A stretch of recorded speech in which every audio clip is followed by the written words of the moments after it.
በስመ አብ ወወልድ ወመንፈስ ቅዱስ አሐዱ አምላክ አሜን። ዝክረ ጻድቅ ለዓለም ይሄሉ የጻድቅ መታሰቢያው ለዘላለም ይኖራል። መዝሙር 112 ቁጥር 6። ይህ የሬዲዮ ፕሮግራም በጉድ ኒውስ ሪኒዋል ሚኒስትሪ የተዘጋጀ የቤተ እስጢፋኖስ ድምጽ ነው።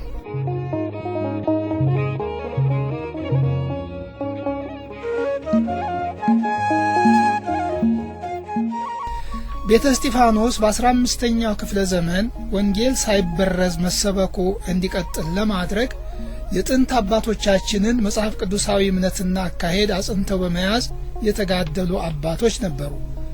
ይህ የሬዲዮ ፕሮግራም ሕይወታቸውን ለዚህ ላልተበረዘ ወንጌል መስዋዕት አድርገው ላቀረቡ አባቶች፣ መነኮሳትና መነኮሳያት እንዲሁም ምእመናን በሙሉ ላስተማሩት ትምህርትና ለፈጸሙት ተጋድሎ መታሰቢያ እንዲሆን የተጀመረ ነው። ድምጻቸው በምድር ሁሉ ቃላቸውም እስከ ምድር ዳርቻ ተሰማ ተብሎ በመዝሙረ ዳዊት የተጠቀሰውን ወደ ሮሜ ሰዎች በተጻፈው መልእክት ላይ በድጋሚ እናነበዋለን። በዚሁ መሰረት አባ እስጢፋኖስና ደቀ መዛሙርቶቻቸው ሉተር በአውሮፓ ምድር መንፈሳዊ ተሐድሶ ለማድረግ ከመነሳቱ ከ100 ዓመት በፊት በምድራችን ላይ ላለው የክርስትና መታደስ የተነሱ አባቶች እንደነበሩ በዓለም ዙሪያ በሚገኙ ኢትዮጵያውያን ወገኖቻችን ሁሉ እንዲሰማ እንሻለን። ምክንያቱም የተሐድሶ ዓላማቸው ቤተ ክርስቲያን ወደ ጥንቱ መጽሐፍ ቅዱሳዊ መሰረቷ እንድትመለስ ማድረግ ነበርና። እነዚህ አበው ቅዱሳን ቀደም ባለው ዘመን በሮም ተከስቶ የነበረውንና በኢትዮጵያም በአጼ ዘርዓ ያዕቆብ የተስፋፋውን የነገስታት አምልኮ ከመቀበል ፈንታ ለአብ ለወልድና ለመንፈስ ቅዱስ ብቻ የመንፈስ ስግደትና አምልኮ ይገባል በማለት እስከ መጨረሻ በተጋድሎ ጸንተው የቆሙ አባቶች ናቸው።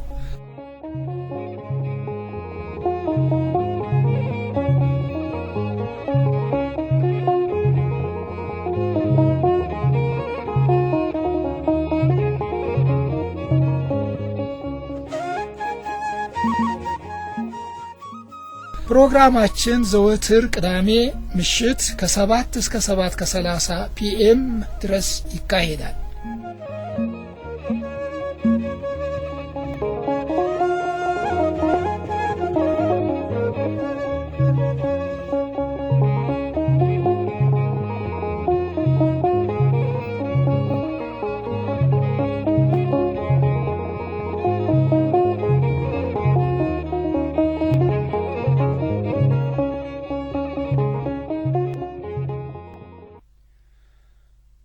እናንተ ምእመናን ተሰብሰቡ ወንጌልን ተመገቡ በሕይወት መጽሐፍ እንድትመዘገቡ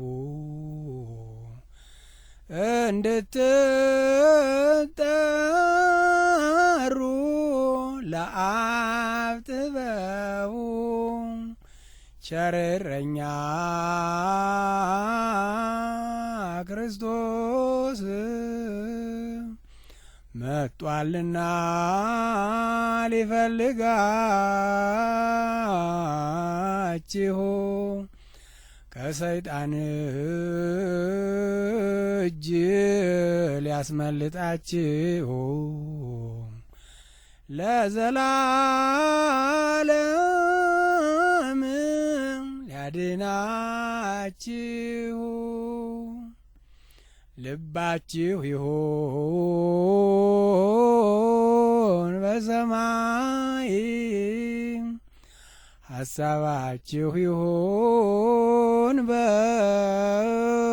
በላይ የክርስቶስ ምስጢር እንዲታይ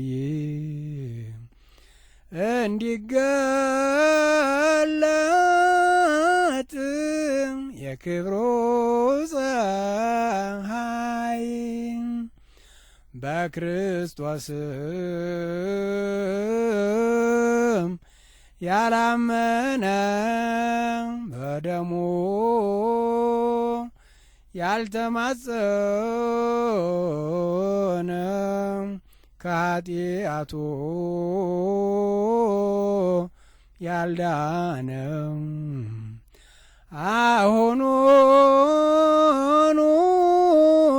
ተኮነነ። በስመ አብ ወወልድ ወመንፈስ ቅዱስ አሐዱ አምላክ አሜን። ባለፉት ተከታታይ 2 ሳምንታት ምስጢረ ስጋዌን የሚመለከት ትምህርት መደመጡን እናስታውሳለን። በዛሬውና በሚቀጥለው ምሽት ቀጣዩን ትምህርት 7ን በ2 ከፍለን የወንጌል ምንነትና ያስከተለው አደራ የሚለውን እንከታተላለን። እንጸልይ። ያለህና የምትኖር ጅማሬም ፍጻሜም የሌለህ አንተ የሁሉ መነሻና መድረሻ የሆንህ አባታችን እግዚአብሔር ሆይ ቀዳሚና ተከታይ የሌለውን ልጅህን ወደ ዓለም ልከህ ባህሪያችንን ገንዘብ አድርጎ ተተኪ መስዋዕታችን ሆኖ ያድነን ዘንድ ፈቃድህ ስለሆነና ስላደረግከው እናመሰግንሃለን። በሕማሙ ሕማማችንን በሞቱም ሞታችንን ስላስወገደልን እናከብርሃለን። በዛሬው ምሽት ደግሞ የምስጢረ ስጋዌ ተከታይ የሆነውን የወንጌልን ምስጢር እንድትገልጥልን እንለምንሃለን። አንድ አምላክ ለሆንከው ለአብ ለወልድ ለመንፈስ ቅዱስም ገናናነትና ክብር ከዘላለም እስከ ዘላለም ይሁን አሜን። ክፍል 7 የወንጌል ምንነትና ያስከተለው አደራ አንደኛ ክፍል።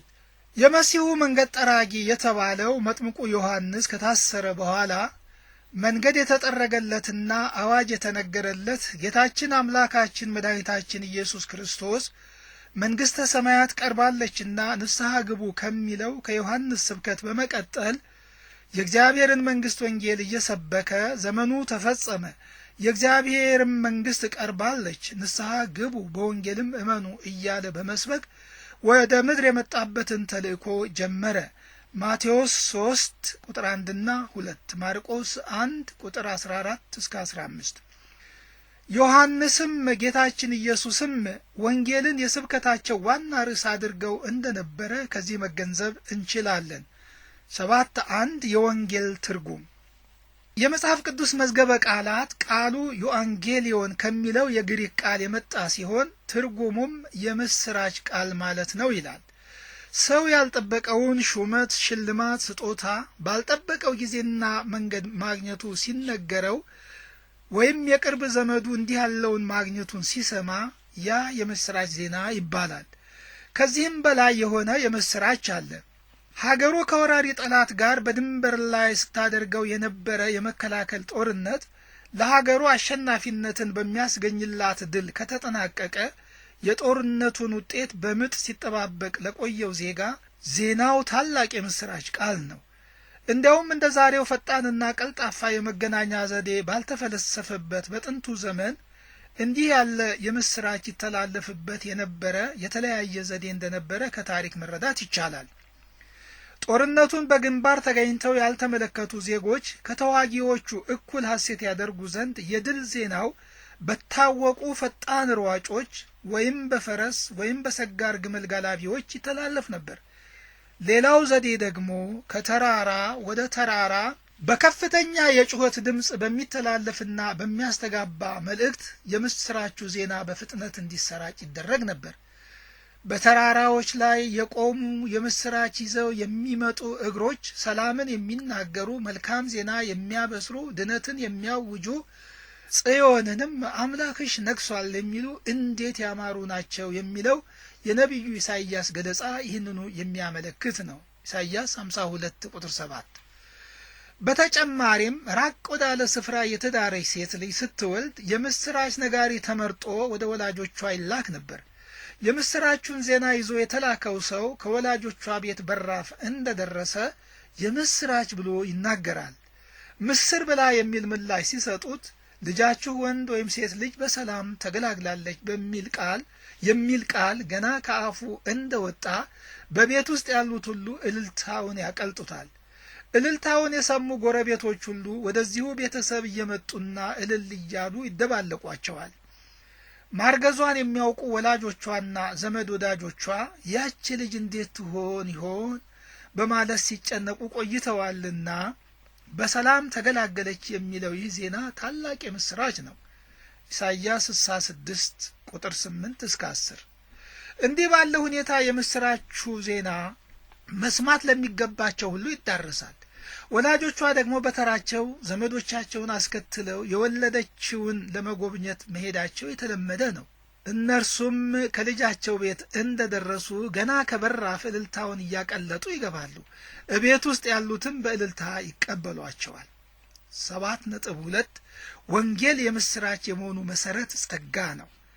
ወንጌልን የምስራች ነው የሚያሰኘው መሰረታዊ ምክንያት ድሩም ማጉም ጸጋ የመሆኑ ጉዳይ እንደሆነ ይሰመርበታል። የውል ግዴታን የተቀበለና ግዴታውን የተወጣ ሰው ሲኖር በውለታው ሰነድ ላይ የተመለከተውን ብድራት ወይም ዋጋ መክፈል የውለታ ሰጪው ሕጋዊ ግዴታ ነው። ግዴታውን የተወጣው ሰውም የሥራውን ዋጋ የመቀበል ሕጋዊ መብት አለው። ጸጋ እዚህ ውለታ ውስጥ ስፍራ የለውም። የእግዚአብሔርም ቃል እንግዲህ በጸጋ ከሆነ በሥራ አይደለም፣ በሥራ ቢሆንማ ኖሮ ጸጋ መሆኑ በቀረ ነበር ይላል ሮሜ 11 ቁጥር 6። 7.4 ለወንጌል መሰረት የሆነው የእግዚአብሔር ጸጋ በዝርዝር ሲታይ ጸጋ ማለት ተቀባዩ ይገባኛል ብሎ የማይጠይቀውና የማይጠብቀው የተቀባዩን ያለፈና የወደፊት ሁኔታ ከግምት ሳያስገባ ከሰጪው በጎ ፈቃድና ፍቅር የተነሳ እንዲሁ በልግስና የሚሰጥ ስጦታ ነው። ወንጌልን የምስራች ዜና ያሰኘውን የእግዚአብሔር ጸጋ በኋላ በስፍራው መመልከትና መረዳት እንድንችል በአጠቃላይ ጸጋን የሚገልጡ ጥቂት ነጥቦችን እናንሳ። 7.4.1 በመፍጠር የተገለጸ የእግዚአብሔር ጸጋ። ሰውና ፍጥረተ ዓለም የተፈጠሩበትን አመክንዮ ብንመረምር መፈጠራቸው ከጸጋው የተነሳ መሆኑን ለመረዳት አስቸጋሪ አይሆንም። ይህም ማለት ፍጥረታት መፈጠር ፈልገው ወይም የመፈጠር መብት ስላላቸው አልተፈጠሩም። በመለኮታዊ ክብሩ ምንጊዜም ሙሉ ሆኖ የሚኖረው ልዑል እግዚአብሔር ፍጥረትን በመፍጠሩ የሚጨመርለት አንዳች ነገር አልነበረም፣ አይኖርምም። እግዚአብሔር ከዓለም አስቀድሞ ንጉሥ ነው ተብሏልና መዝሙር 74 ቁጥር 12። በዚህ ላይ ተመስርቶ ዲዮስቆሮስ እንዲህ ብሎ ነበር። እምቅድመ ዓለም ወእስከ ለዓለም ሀሎ እግዚአብሔር በትስልስቱ እግዚአብሔር በመለኮቱ እግዚአብሔር በመንግስቱ እምቅድመ ጎህ ወጽባህ ወእምቅድመ መዓልት ወሌሊት እምቅድመ ይትፈጠሩ መላእክት ሀሎ እግዚአብሔር በመንግስቱ እያለ ዓለምን ብርሃናትን ቀንና ሌሊትን መላእክትንም ከመፍጠሩ በፊት እግዚአብሔር በሶስትነቱ በዋህድና መለኮቱ በመንግስቱም ይኖር እንደነበረ አሁንም እንዳለ ለዘላለምም እንደሚኖር በሰፊው አብራርቷል። ፍጥረታተ ዓለም በሚንጸባረቅባቸው መለኮታዊ ክብር መሞላታቸውና መሸፈናቸው የክብሩ ተናጋሪዎች መስካሪዎች አድርጓቸዋልና ለዚህ መታደላቸው ከጸጋው የተነሳ ነው።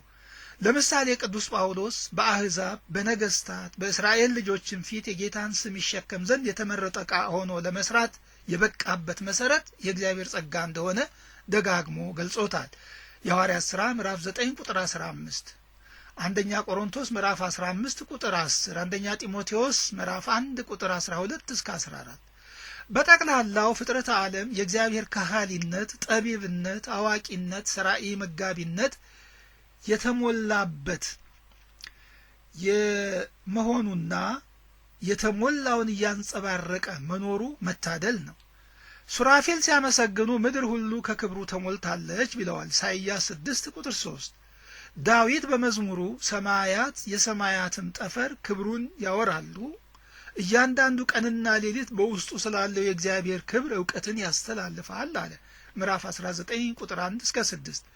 እንባቆምም እንዲህ አለ፣ ክብሩ ሰማያትን ከድኗል፣ ምስጋናው ምድርን ሞልቷል። ጸዳሉም እንደ ብርሃን ነው፣ ጨረር ከእጁ ወጥቷል፣ ኃይሉም በዚያ ተሰውሯል። እንባቆም 3 ቁጥር 3 እና 4። የጌቶች ጌታ የነገስታትም ንጉሥ ለሆነው ቅዱስ እግዚአብሔር ሰማይ ዙፋኑ ምድርም የእግሩ ማረፊያ ለመሆንና ለመባል እስከ መብቃት መድረስ መታደል ሲሆን ይህም ከእግዚአብሔር ጸጋ የተነሳ ነው። ኢሳይያስ 6 ቁጥር 1። አባቶችም ስለ ሰው ሲናገሩ ስሙን ሊቀድስ ክብሩን ሊወርስ መፈጠሩን በመግለጽ የሚናገሩት ከመጽሐፉ ቃል ጋር ይስማማል።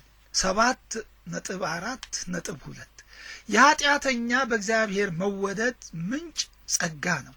መለኮታዊ ጽድቅና ቅድስና ባህሪው የሆነው እግዚአብሔር ለባህሪው ተቃራኒ በሆነው ኃጢአተኛ ሰው ላይ የቅጣት ፍርድ ቢያስተላልፍ አንዳች ወቀሳና ሐሜት ሊያስከትል የሚችል ሳይሆን በፍትህ ርትዕ ላይ የተመሰረተ ውሳኔ ነው።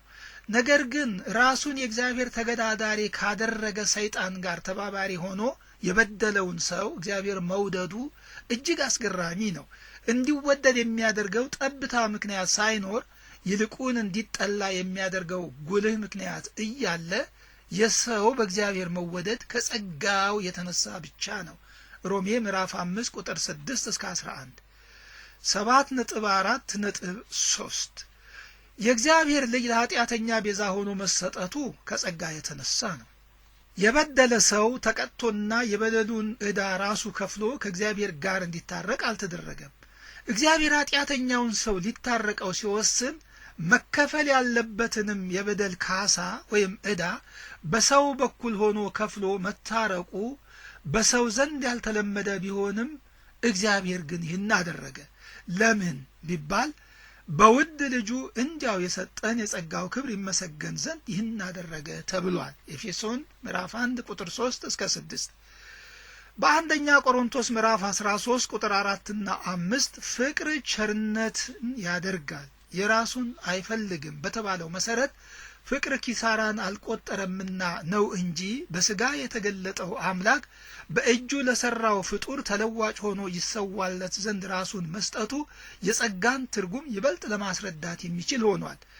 ከዚህ የተነሳ ይህንም በመረዳት ቅዱስ ጳውሎስ የሰውን ዋጋ የሚለካው በሰው በራሱ የዋጋ ግምት ሳይሆን ቤዛ ሆኖ በተሰጠለት በክርስቶስ ነው። ክርስቶስ ተለዋጭ ሆኖ የሞተለት ሰው ዋጋ እጅግ ውድና ክቡር ተደርጓል። ምክንያቱም እግዚአብሔር ሲዋጀው የከፈለለት ዋጋ ውድና ክቡር ስለሆነ ማለት ነው። ክርስቶስ ለእርሱ የሞተለትን ሰው በመብል ልታጠፋው አይገባህም። ሮሜ 14 ቁጥር 15። አንደኛ ቆሮንቶስ 8:11 ይህንን ይላል። ቢሆንም የእግዚአብሔር ልጅ በለውጥ ይሰጥለት ዘንድ ሰው ያን ያህል ውድና ክቡር ዋጋ የሚያወጣ ሆኖ ሳይሆን ጉዳዩ ከእግዚአብሔር ጸጋ የተነሳ ነው እንላለን። 7.4.4 በእግዚአብሔር የጸጋ ሥራ ማመን የጽድቅ መሰረት ነው። እግዚአብሔር አምላካችን ከታላቅ ፍቅሩ የተነሳ አንድያ ልጁን ለሰው ቤዛ አድርጎ የሰጠው በእርሱ የሚያምን እንዲድን እንጂ እንዳይጠፋ ነው። ዮሐንስ 3:16 ይህን የምስራች ቃል በማመን በቃሉ የተነገረውን ተስፋ መቀበል ይቻላል። እግዚአብሔር ልጁን የዓለም ቤዛ እንዲሆን ቢሰጥም የምስራቹን የሚሰማ ሰው ለመቀበልም ሆነ ላለመቀበል የራሱ ምርጫ ይሆናል። እግዚአብሔር ልጁን የዓለም ቤዛ እንዲሆን ቢሰጥም የምስራቹን የሚሰማ ሰው ለመቀበልም ሆነ ላለመቀበል የራሱ ምርጫ ይሆናል። በሚያምን አይፈረድበትም፣ በማያምን ግን የእግዚአብሔር ቁጣና የእግዚአብሔር ፍርድ አለበት። ወልደ እግዚአብሔር በእርሱ ቦታ ተተክቶ ስለ ኃጢአቱ ሞቶለታልና በሞቱ የሞት ዕዳውን ከፍሎለታል። በደሙም ኃጢአቱን በማስወገድ ስርየትን ሰጥቶታል። እንዲህ እንደተደረገለት አምኖ በምስጋና መቅረቡ እምነት ነው። ይህ እምነትም ጽድቅ ሆኖ ይቆጠርለታል። 7.4.5 አብርሃም ለዚህ ጽድቅ መገኘት አርአያችን ሆኗል። ርዕሰ አበው አብርሃም በኃጢአት የተበከለውን አዳማዊ ባህርይን ወይም ጥንተ አብሶን ወርሰው ከተወለዱት ሰዎች መካከል የተገኘ ነው። በተጨማሪም ምድር በእግዚአብሔር እይታ ስትመረመርና በመለኮታዊው የጽድቅ ሚዛን ነዋሪዎቿ ሲመዘኑ አንድም ጻድቅ የለም የሚል ውሳኔ ከተላለፈባቸው መካከል ነው። ነገር ግን አብርሃም በዘሩ የምድር ወገኖችን ሊባርክ እግዚአብሔር የተናገረውን የተስፋ ቃል በማመኑ ጽድቅ ሆኖ ተቆጠረለት። ጽድቅ ተቆጠረለት እንጂ የሥራ ዋጋ ሆኖ አልተሰጠውም። መጽሐፍም አብርሃም በሥራ ጸድቆ ቢሆን ኖሮ የሚመካበት ነበረው፣ ነገር ግን በእግዚአብሔር ፊት መመካት አይችልም። አብርሃም በእግዚአብሔር አመነ ጽድቅም ሆኖ ተቆጠረለት ይላልና ሮሜ ምዕራፍ 4 ቁጥር 2 እና 3። አዳምና ሔዋን አምላካዊውን ትእዛዝ በተላለፉበት ጊዜ ከዚያም ወዲህ በሕግ የታዘዘውን ባለመፈጸማቸው ሰዎች ሁሉ ከመርገም በታች ውለዋል። ቢሆንም በዘርህ የምድር ወገኖች ሁሉ ይባረካሉ ብሎ መርገምን የሚሽር የአብርሃም ዘር እንደሚመጣ እግዚአብሔር ተስፋ ሰጠ። ሕግ የተሰጣቸው አይሁድና ሕግ ያልተሰጣቸው አሕዛብ የአብርሃም ዘር የሆነው ክርስቶስ በሚከፍለው ቤዛዊ ሞቱ ያስገኘውን በረከት በሚሰብከው ወንጌል በማመን እንደሚባረኩ ተናገረ። ይህንንም የተነገረውን የተስፋ ቃል ማመኑ ለአብርሃም ጽድቅ ሆኖ ተቆጠረለት። የምድር ወገኖች ሁሉ የሚባረኩበት ዘር ከእርሱ እንደሚወለድ አምኖ ሲቀበል ጽድቅ ተቆጥሮለታልና አብርሃም የተሰበከለትን ወንጌል አምኖ በመቀበል የመጀመሪያው ምእመን እንደሆነ ቅዱስ ጳውሎስ ይነግረናል። ገላትያ ምዕራፍ 3 ቁጥር 6 እስከ 18። አብርሃም ሳይገረዝ በተነገረው የተስፋ ቃል አምኖ መጽደቁ አሕዛብ እንደ እርሱ አምነው ይጸድቁ ዘንድ አብነት ወይም አርአያ ሆኖላቸዋል። እንደዚሁም በእምነት ከጸደቀ በኋላ የጽድቅ ማህተም የሆነ ግዝረትን ተቀብሏልና የተገረዙት አይሁድም እንደ አብርሃም አምነው ይጸድቁ ዘንድ መንገድ ከፍቶላቸዋል። ስለሆነም በእምነት ጽድቅ ለሚቆጠርላቸው ሁሉ አብርሃም አባት ሆነዋል ማለት ነው። መጽሐፍም እንዲህ ይላል፣ ነገር ግን ተቆጠረለት የሚለው ቃል ስለ እርሱ ወይም ስለ አብርሃም ብቻ የተጻፈ አይደለም፣ ስለ እኛም ነው እንጂ ስለ በደላችን አልፎ የተሰጠውን እኛን ስለ ማጽደቅም የተነሳውን ጌታችን ኢየሱስን ከሙታን ባስነሳው ለምናምን ለእኛ ይቆጠርልን ዘንድ አለው። ሮሜ ምዕራፍ 4 ቁጥር 23 እስከ 25። ክብር ገናንነት ለአምላካችን ይሁን፣ አሜን። ይቤ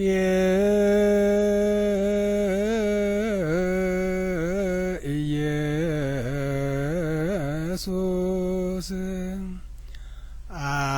አነ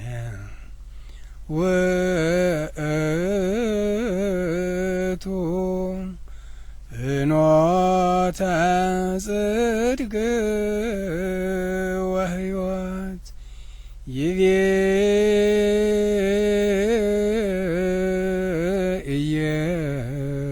ኢየሱስ አነ ውእቱ ፍኖተ ጽድቅ ወሕይወት ወአልቦ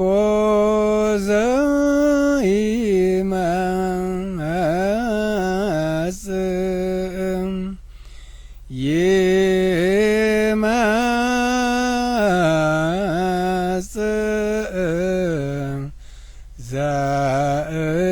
ዘእንበሌየ ሀበ አብ ወአልቦ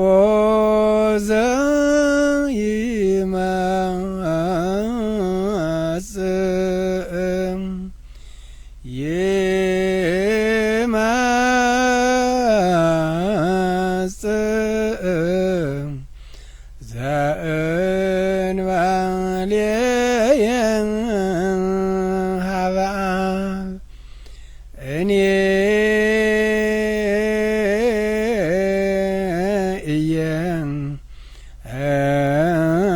ኢየሱስ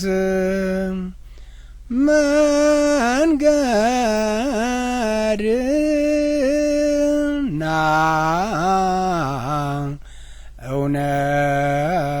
እውነትም ሕይወትም እኔ ነኝ። እኔ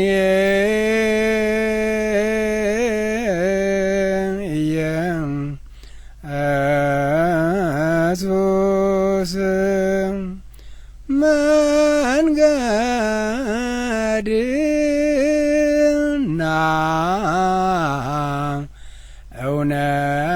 እውነትም ሕይወትም እኔ ነኝ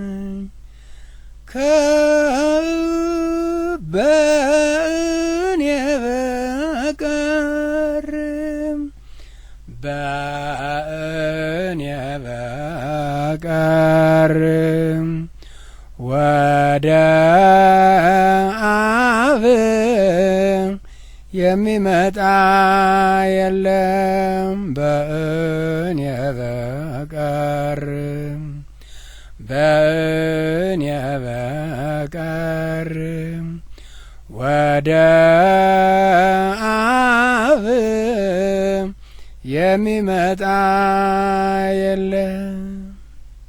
ማሳሰቢያ የተከበራችሁ አድማጮቻችን በዚህ በቤተ እስጢፋኖስ ሬዲዮ ፕሮግራም በሚተላለፈው መልእክት እንደተደሰታችሁ ከሚደርሰን አስተያየት ተረድተናል። አሁንም በተጨማሪ አስተያየታችሁን በኢሜል መላክ ይቻላል። ኢሜላችንም betedekik@hotmail.com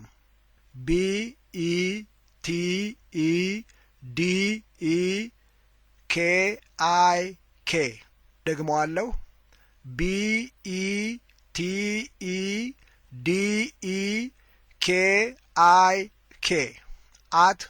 BETEDEKIK@hotmail.com እንደዚሁም አንደኛ የአቡነ እስጢፋኖስ የደሙ ድምጽ፣ ሁለተኛ ደቂቀ እስጢፋኖስና የደብረ ብርሃን ሸንጎ፣ ሶስተኛ ገድለ አቡነ እስጢፋኖስ ዘጉንዳ ጉንዶ በግዕዝና በአማርኛ ጎን ለጎን የተዘጋጀ፣ አራተኛ የእስጢፋኖሳውያንን ታሪክ የሚተርክ በሲዲ የተዘጋጀ ማቴሪያሎች ስላሉን ለአንዱ ዋጋ $10 መላኪያውን ጨምራችሁ ብትልኩ ወደ እናንተ ለማድረስ ዝግጁ ነን። ለዛሬው ፕሮግራማችንን በዚህ እናጠናቅቃለን። ጥያቄ ወይም አስተያየት ቢኖራችሁ በተጨማሪም ይህንን የጥንታዊት ኦርቶዶክስ ተዋሕዶ ቤተክርስቲያን አስተምሮ በኢስት ኮስት አካባቢና በዓለም ዙሪያ በኢንተርኔት እንዲተላለፍ በጸሎትና በአስፈላጊው ነገር ከጎናችን እንድትቆሙ እየጠየቅናችሁ ከዚህ በታች ባለው አድራሻ ልታገኙን እንደምትችሉ እንገልጻለን። ጉድ ኒውስ ሪኒዋል ሚኒስትሪ ወይም GNRM PO Box 7576 ላንግሊ ፓርክ ሜሪላንድ 20787 አደግመዋለሁ። ጉድ ኒውስ ሪኒዋል ሚኒስትሪ ወይም GNRM PO Box 7576 ላንግሊ ፓርክ ሜሪላንድ 20787